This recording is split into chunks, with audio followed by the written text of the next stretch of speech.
بسم الله الرحمن الرحيم. السلام عليكم ورحمة الله وبركاته. اخوانا عاملين ايه؟ يا رب تكونوا بخير. كابتن احمد شوبير بيزف خبرا سعيدا لجماهير النادي الاهلي ويكشف سر تأخر مشاركة احمد توفيق وجماهير النادي الاهلي المصري والاتحاد السعودي تفتتح مونديال الاندية مبكرا. بدأت جماهير النادي الأهلي المصري والاتحاد السعودي منافسات كأس العالم للأندية مبكرا خارج الملعب بالتسابق من أجل حجز تذاكر المباراة المحتملة بين الفريقين على ملعب الجوهرة في ديسمبر المقبل. وينتظر ينتظر الأهلي الفائز من مباراة الاتحاد وأوكلاند سيتي النيوزيلندي لمواجهته في ربع نهائي مونديال للأندية يوم 15 ديسمبر المقبل في مدينة جدة. وطرح الاتحاد الدولي لكرة القدم فيفا تذاكر مباريات المونديال الأندية للحجز إلكترونيا لنبدأ مجموعات الجماهير في مصر والسعودية الضغط على الموقع لحجز أكبر قدر من التذاكر. ويتسع ملعب الجوهرة لحضور 62 ألف مشجع، وتأمل جماهير الاتحاد في أن يكون لها نصيب الأسد في مباريات المونديال، خاصة أمام الأهلي المصري نظرا لأهمية المباراة التي ستحظى بشعبية كبيرة في أنحاء العالم العربي. في نفس الوقت النادي الأهلي برضو إن عنده نفس الطموح وعنده نفس الإرادة بل أكثر. ونظمت الجماهير المصرية ونظيرتها السعودية حملات عبر الفيسبوك وتويتر للدخول إلى الموقع الإلكتروني وحجز التذاكر بكثافة حتى لا ينجح جمهور الفريق الآخر في الانفراد بالمدرجات أو يكون له الغلبة في العدد.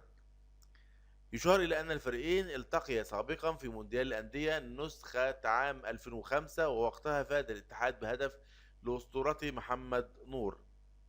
التنافس بين جمهوري الأهلي والاتحاد منح الفيفا رقما قياسيا في خاصية غرفة الانتظار الافتراضية الجديدة التي يطبقها من خلال موقعه الرسمي. عدد من المنتظرين في الموقع الرسمي لحجز تذاكر مونديال الأندية تجاوز ربع مليون مستخدم بعد أقل من ساعة على طرح التذاكر ودخول الجماهير السعودية والمصرية بكثافة. العدد زاد إلى أكثر من مليون مشجع ينتظرون دورهم على موقع الفيفا من أجل حجز تذاكر مباريات المونديال، خاصة المواجهة المحتملة بين العملاقين المصري والسعودي.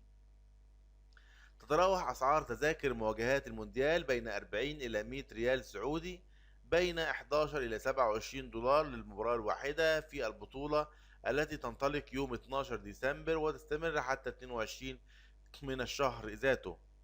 ويشارك النادي الأهلي بصفته بطل إفريقيا بينما يلعب الاتحاد بعد أن توج بلقب الدوري السعودي ليقتنص مقعد ممثل البلد المضيف في المسابقة. ومن المقرر أن يلعب الفائز من المواجهة المحتملة بين الأهلي والاتحاد مع بطل قارة أمريكا الجنوبية الذي سيتحدد في نوفمبر المقبل بعد انتهاء منافسات كوبا ليبرتادوريس. يا هل ترى السباق المحتوم بين العملاقين الأهلي المصري والاتحاد السعودي بين جماهير العملاقين، يا ترى هتكون الغلبة لمين؟ جمهور الأهلي أم جمهور الاتحاد السعودي؟ أعلن الإعلامي أحمد شوبير عن خبر سعيد لجماهير النادي الأهلي ويكشف سر تأخر مشاركة أكرم توفيق لاعب الفريق الأول.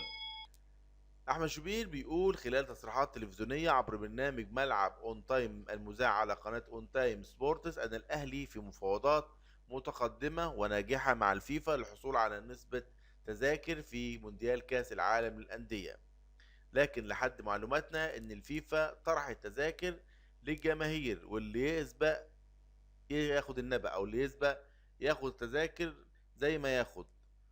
يعني النادي الاهلي بيتكلم مع الفيفا لكن الفيفا طرح التذاكر يا كابتن شوبير.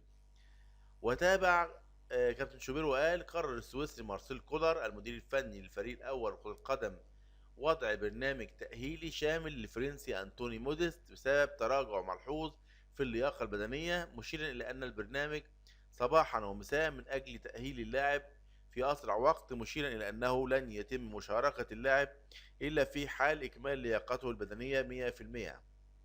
وأكمل أن أكرم توفيق يريد التواجد مع الفريق في المباريات، مشيرا إلى أن كولر خوفا عن اللاعب لا يريد أن يشاركه خلال المباريات المقبلة، وأن يتم الدفع به تدريجيا.